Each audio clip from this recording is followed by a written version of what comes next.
Olá, hoje é dia do colono, dia do motorista e um belo dia para a gente contar números, né? Graças a você e milhares de pessoas como você, nós passamos hoje de 700 mil inscritos no YouTube. No mesmo dia em que passamos de 1.550.000 no Twitter. Então vamos em frente. No Twitter a meta é 2 milhões, por enquanto, e no YouTube 1 milhão. Graças a você. Vamos então ao comentário de hoje?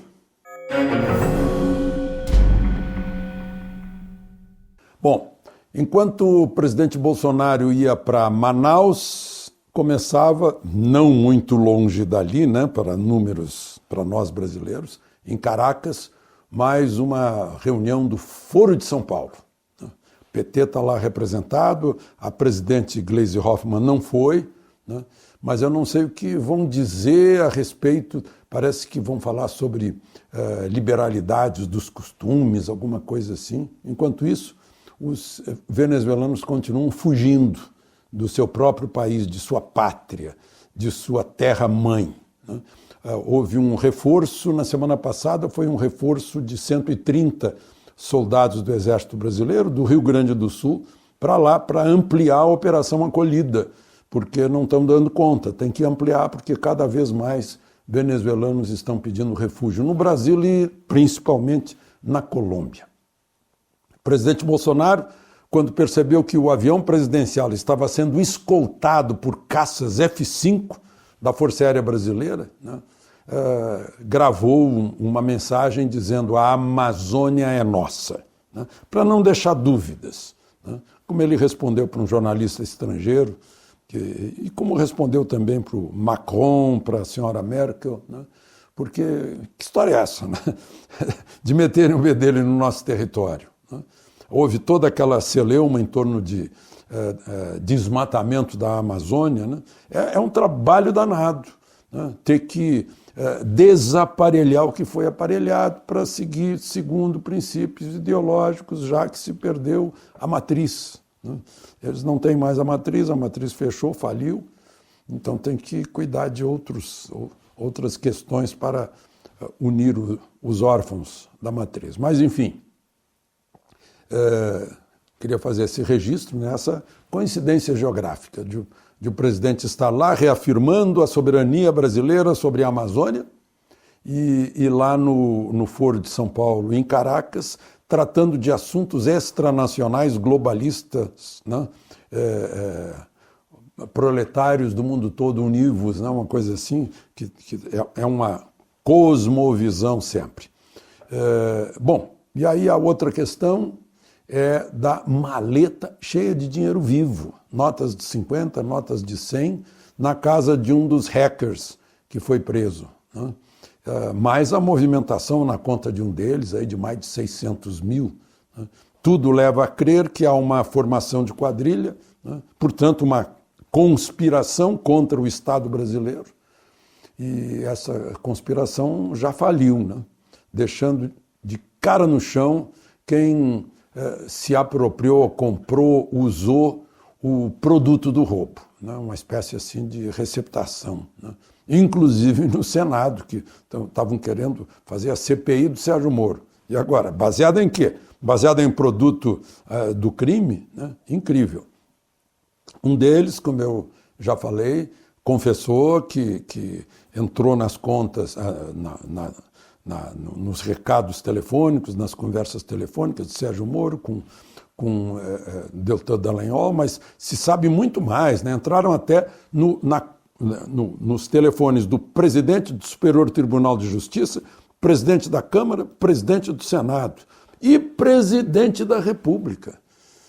Quer dizer, isso aí se enquadra fácil na Lei de Segurança Nacional, né? Artigo 13, que coincidência, artigo 13, né, da Lei de Segurança Nacional, que é revelar fatos para alguma organização estrangeira, né, e que comprometam a segurança nacional, entrem no sigilo de autoridades importantes, revelem conversas, mas, enfim, isso aí compete ao judiciário fazer, se vai enquadrar ou não vai enquadrar. O fato é que eu fui procurar, dei uma lida na Lei de Segurança Nacional, que é de 1983, e lá no artigo 13 eu encontrei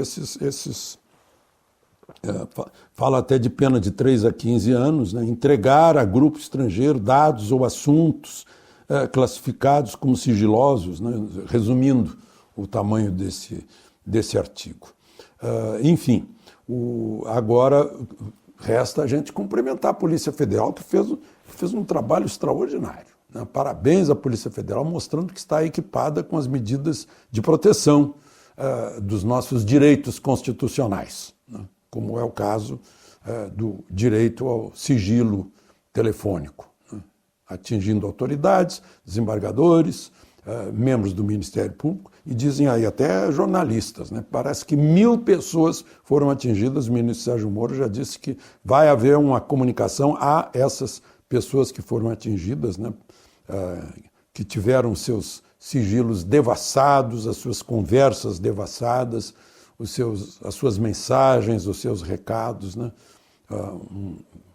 Devassando a vida privada das pessoas, a intimidade das pessoas e o pior, né? As conversas entre autoridades do judiciário, do legislativo e do executivo. Não sobrou um poder. Os 3 poderes foram atingidos por essa gente, né? E a gente se pergunta por que, com que intenção, né? Quem mais está ligado a isso? Por isso que há pouco eu usei o termo conspiração. Bom, vamos aos outros assuntos do dia. Saíram 2 dados importantes aí. A dívida pública, que continua a crescer, né? A dívida pública são papéis que o governo emite, ou juro que fica devendo, para pagar as contas, já que a arrecadação não é suficiente, né? Então a nossa dívida pública está chegando a perto de 4 trilhões de reais. É uma coisa incrível. Cresceu 2,24% em junho.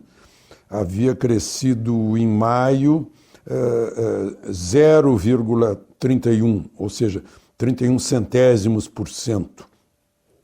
E ela estava em maio de 2018 em 3 trilhões 71 bilhões. Agora está crescendo e está chegando perto de 4 trilhões. Né? Em maio desse ano estava em 3 trilhões 891 bilhões.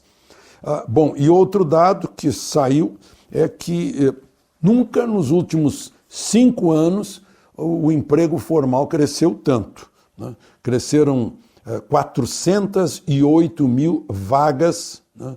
O saldo entre demissões e admissões no primeiro semestre, ou seja, no atual governo cresceu 408 mil. Foi a maior criação de empregos nos últimos 5 anos com carteira assinada. Quem está liderando isso são os serviços. Em segundo lugar, a agropecuária, com toda a automatização, mecanização, digitalização, computadorização, cresceu em segundo lugar, abrindo empregos. A agropecuária gerando empregos.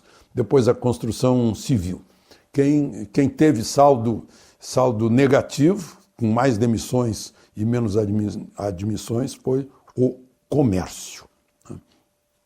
E por fim, sim, eu queria registrar que o presidente Supremo, que está de plantão, né, foi naquele plantão que ele bloqueou a troca de informações entre COAF e tal, né, mas agora ele insiste em que a Petrobras deva abastecer os 2 navios iranianos que estão desabastecidos, parados lá quase um mês, né, vieram trazer ureia, que é um fertilizante, e estão levando milho, exportação de milho brasileiro.